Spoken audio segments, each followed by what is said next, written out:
Today we will be learning the story of Witold Pilecki.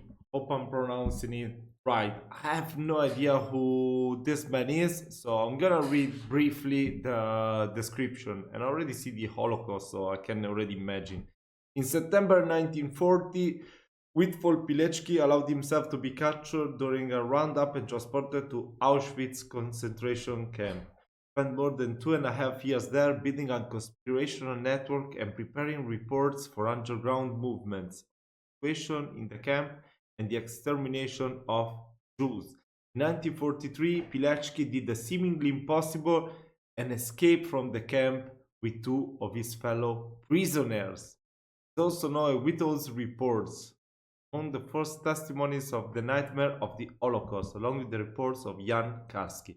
Wow, that's the good stuff. That's what I like to learn about. Oh my god, there are so many good stories in the 20th century. So yeah, let's check it out together. In September 1940, Witold Pilecki allowed.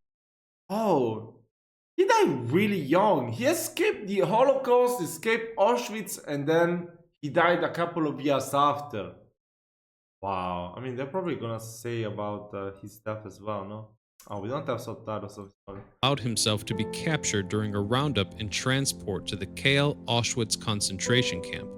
He spent more than 2.5 years there, building a conspiratorial network and preparing reports for underground movements on the situation in the camp and the extermination of Jews. In 1943, Pilecki did the seemingly impossible and escaped from the camp with two of his fellow prisoners. The so-called Pilecki reports, also known as Witold's reports, are among the world's first testimonies on the nightmare of the Holocaust, along with the reports of Jan Karski.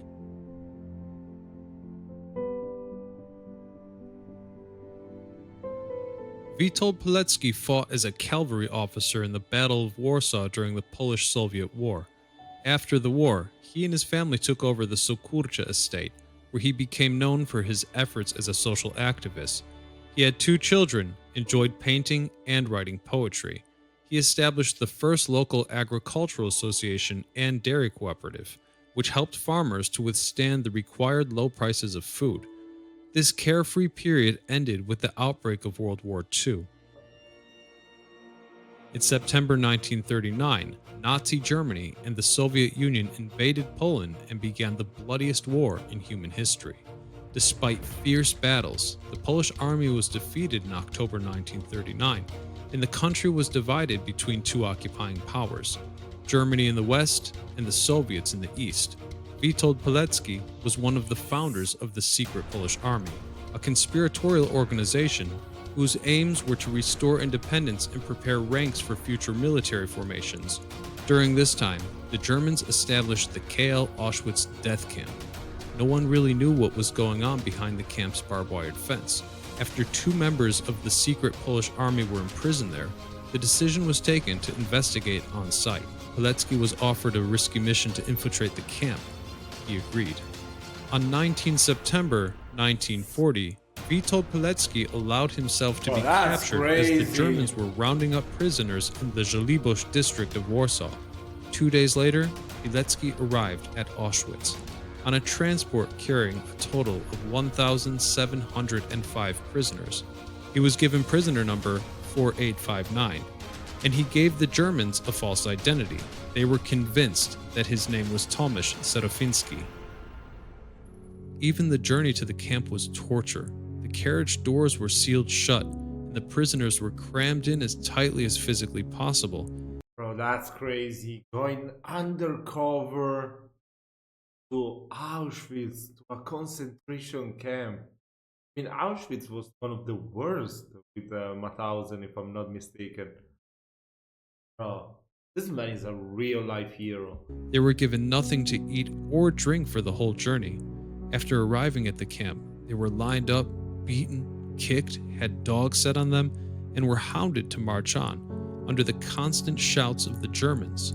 Pilecki lost 2 teeth on that day. He miraculously avoided death on several occasions during his imprisonment in Auschwitz. Despite the danger, he was prepared to pay any price to fulfill the mission he had been given, and continue his conspiratorial activities. He secretly sent 2 letters to his family in which he asked them not to try and have him released. He lied to them that the conditions in the camp were good. Pilecki created a network of camp conspirators, the Military Organization Union, based on a cell system of groups of 5. For the safety of its members, groups were formed independently of one another, and none of them had any knowledge of the existence of another. The members' tasks were to offer moral support to their fellow prisoners, gather intelligence on the situation in the camp and transfer it outside, organize food and clothing, and finally, prepare to rise up against the Germans. In March 1942, the Military Organization Union comprised around 500 people, and its numbers significantly increased in the following year. Pilecki ordered the collection of information on the scale of genocide. The reports sent via Warsaw were intended to apprise London of the situation and were transferred by free or escaped camp allies whom Pilecki had specially prepared as liaison officers. The reports, passed on by word of mouth or written on tissue paper, detailed life in the camp, the treatment of prisoners, their labor, and the punishments that were applied.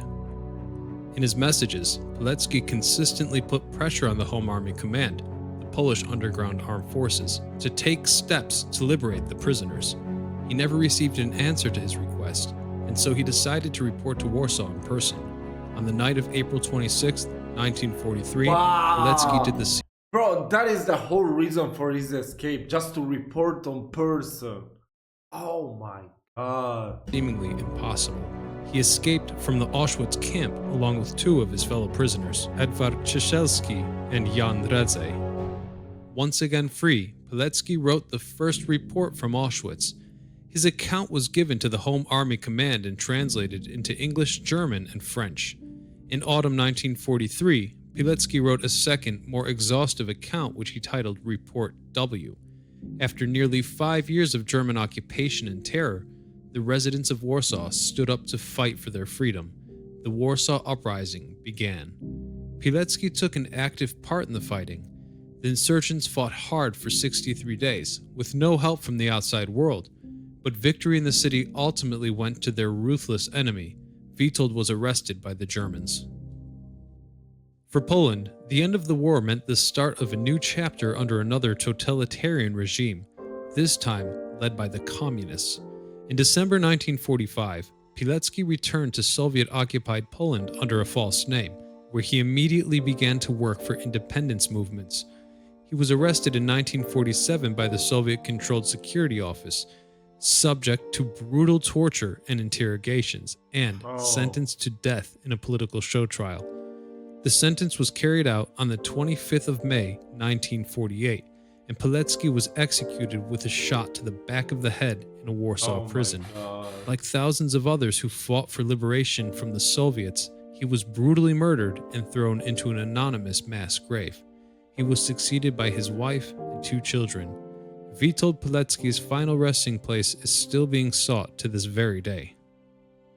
Memory of Witold Pilecki was outlawed for many years, and it was only after the fall of communism in 1989 that history was returned to its rightful place.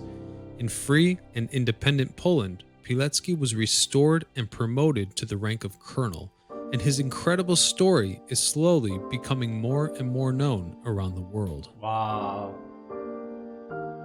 Wow, that was so beautiful. That is the type of videos that I like to watch. Oh my god.